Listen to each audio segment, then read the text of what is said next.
ओम शांति। आज 11 अगस्त 2024 के अव्यक्त बाप दादा के अव्यक्त मधुर महावाक्य सुनेंगे।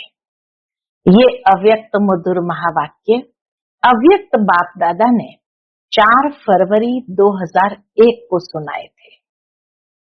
याद आता है ये महावाक्य उस समय के हैं जब 26 जनवरी 2001 में गुजरात में बहुत बड़ा भूकंप आया था।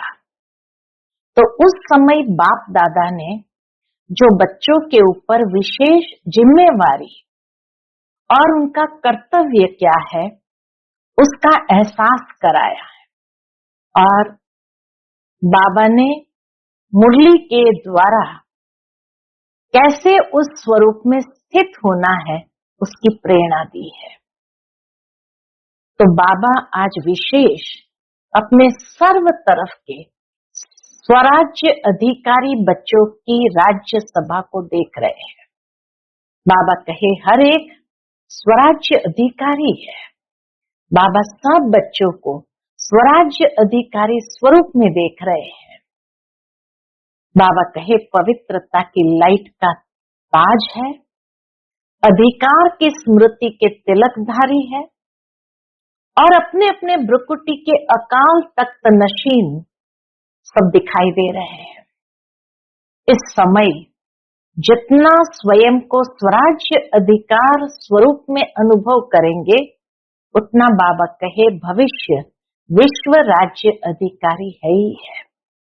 वर्तमान का भविष्य के साथ का कनेक्शन बाबा बताते हैं। फिर बाबा ने कहा कि बाबा हर एक बच्चे को सदा स्वराज्य की स्थिति में देखते हैं और साथ ही साथ स्वराज्य अधिकार का नशा कितना समय और किस परसेंटेज में रहता है। क्योंकि कई बच्चे संकल्प तो करते हैं कि मैं स्वराज्य अधिकारी हूं, तो एक है सोचना, लेकिन दूसरा है अधिकार के स्वरूप में स्वयं को अनुभव करना और साथ ही साथ इन कर्मेंद्रिय रूपी कर्मचारी मन बुद्धि संस्कार रूपी सहयोगी साथी पर राज्य करना। तो एक है सोचना मैं अधिकारी हूं, दूसरा है उस अनुभव में स्वयं को महसूस करना और सर्व कर्मेंद्रिय रूपी कर्मचारी मन बुद्धि संस्कार रूपी सहयोगी साथियों पर राज्य करना, अधिकार से चलाना।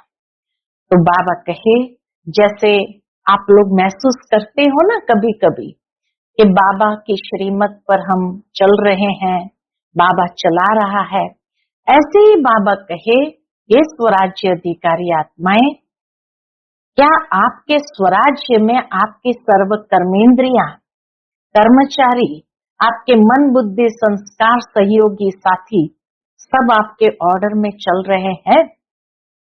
आपका राज्य लॉ एंड ऑर्डर के बजाय लॉ और लॉ में यथार्थ रीति चल रहे हैं? जिस तरह बाबा कहते हैं मेरा हाथ है, मेरा मन है, मेरी बुद्धि है, तो मेरे के ऊपर मैं का अधिकार है। तो हे स्वराज्य अधिकारी आत्माएं, अभी सदा और सहज अकाल तख्त नशीन बनो, तख्त पर बैठो, तब ही बाबा कहे ये कर्मेंद्रियां आपके ऑर्डर को मानेंगी, तब ही अन्य आत्माओं को बाप द्वारा मुक्ति और जीवन मुक्ति का अधिकार तीव्र गति से दिला सकेंगे। फिर बाबा ने कहा समय की पुकार अब तीव्र गति और बेहद की है। ये तो छोटा सा रिहर्सल देखा, ये भूकंप जो आया गुजरात में, ये तो बाबा कहे छोटा सा रिहर्सल देखा, सुना, लेकिन ऐसे समय पर आप स्वराज्य अधिकारी आत्माओं का क्या कार्य है? तो आप आत्माओं के पास जो साधन है, कौन से साधन है? सर्व शक्तियां, योग का बल, स्नेह का चुंबक, ये साधन समय के लिए तैयार है। इसको शांति की शक्ति चाहिए, लेकिन आप और कोई शक्ति दे दो तो क्या वो संतुष्ट होगा? इसीलिए बाबा कहे एवर रेडी बनना है। तो एवर रेडी का मतलब बाबा ने बताया, स्पष्ट किया कि एवर रेडी बनना सिर्फ अपने आप को अशरीरी बनने के लिए नहीं कहा है, वो तो बनना ही है, लेकिन जो साधन स्वराज्य अधिकार से प्राप्त हुए हैं, सर्व शक्तियां परमात्मा वर्षे में मिले हैं, वह सब अधिकार एवर रेडी है। यानी समय पर कार्य में लग जाए। तो हे विश्व कल्याणी, हे विश्व परिवर्तक आत्माएं, सर्व साधन एवर रेडी है, सर्व शक्तियां आपके ऑर्डर में है। ऑर्डर किया, संकल्प किया, निर्णय शक्ति आ जाओ। तो बाबा के 1 सेकंड में या उससे भी कम समय में निर्णय शक्ति हाजिर हो जाए और कहे, ये स्वराज्य अधिकारी आत्मा, मैं हाजिर हूं। कई बार बाबा कहे बच्चे संकल्प करते हैं, सोचते हैं आगे क्या होना है और क्या करना है। तो बाबा कहे होना तो बहुत कुछ है, ये तो रिहर्सल है। तो शक्ति स्वरूप आत्माओं को हमेशा भुजादारी दिखाया, किसी को 4 भुजा, 6 भुजा, 10 भुजा, 16 भुजा। तो बाबा कहे ये भुजाएं सर्व शक्तियों का सूचक है, इसलिए सर्वशक्तिमान द्वारा प्राप्त अपनी शक्तियों को इमर्ज करो।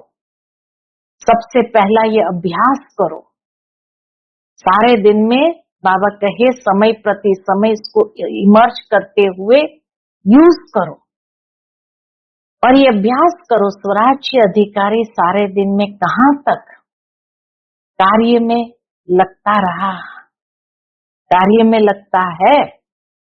मालिक होके ऑर्डर करो और चेक करो, हर कर्मेंद्रिया मुझ राजा के लव और लॉ में चलते हैं। बाबा कहे ऑर्डर करो मन मना भव, और मन नेगेटिव और वेस्ट थॉट्स में चला जाए तो क्या उसको लव और लॉ कहेंगे। दूसरा बाबा कहे ऑर्डर करो मधुरता स्वरूप बनना है, और समस्या अनुसार परिस्थिति अनुसार क्रोध का स्वरूप आ जाए तो क्या इसको ऑर्डर कहेंगे। या ऑर्डर करो निर्माण बनना है, और वायुमंडल अनुसार सोचो कहां तक दबकर चलेंगे, कुछ तो दिखाना चाहिए, निर्माण के बजाय उल्टा। तो क्या ये लव और ऑर्डर है। अपना अधिकार संभालो, आगे चल आपको चारों ओर प्रकाश देने का, वाइब्रेशन देने का, मनसा द्वारा वायुमंडल बनाने का बहुत कार्य करना है। बाबा कहे आपको आगे चलकर बहुत कार्य करना है। अभी समय प्रमाण तीव्र गति और बेहद सेवा की आवश्यकता है।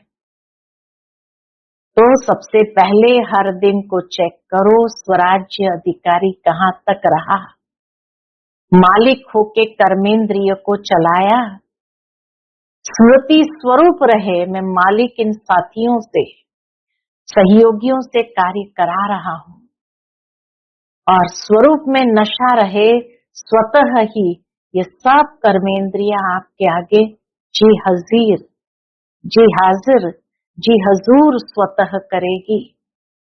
बाबा कहे आज व्यर्थ संकल्प को मिटाओ, संस्कार को मिटाओ, निर्णय शक्ति को प्रकट करो।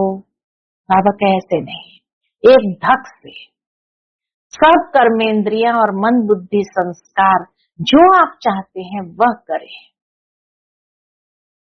अभी कहते हैं ना बाबा चाहते हैं लेकिन हम नहीं कर पाते हैं, तो अपने अधिकार की सिद्धियों को कार्य में लगाओ, ऑर्डर करो संस्कार को।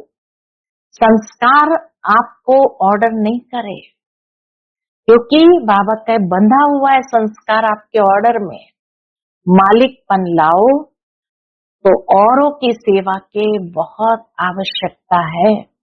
ये तो कुछ भी नहीं है, अभी तो बहुत समय नाजुक आने वाला है। ऐसे समय पर बाबा कहे आप उड़ती कला द्वारा फरिश्ता बन चारों ओर चक्कर लगाते, जिसको शांति चाहिए, जिसको खुशी चाहिए, जिसको संतुष्टि चाहिए, फरिश्ता रूप में प्रकाश देने का चक्कर लगाएंगे। और वह अनुभव करेंगे। ऐसे अनुभव करेंगे कि फरिश्तों द्वारा शांति मिल गई, खुशी मिल गई, शक्ति मिल गई। तो बाबा कहे ऐसे अंतवाहक शरीर द्वारा, यानी अंतिम स्थिति, पावरफुल स्थिति आपका अंतिम वाहन बनेगा और चारों ओर चक्कर लगाते सबको शक्तियां देगा, साधन देगा। अपना रूप सामने ले आओ, इमर्ज करो। कितने फरिश्ते चक्कर लगा रहे हैं, प्रकाश दे रहे हैं। और जब ऐसा अनुभव करेंगे तब गाएंगे शिव शक्तियां आ गई, शिव शक्तियां आ गई। और बाबा कहे शक्तियों द्वारा ही सर्वशक्तिमान स्वतः ही सिद्ध हो जाएगा। इसीलिए आज बाबा ने स्वराज्य अधिकारी बनने की विशेष प्रेरणा दी है।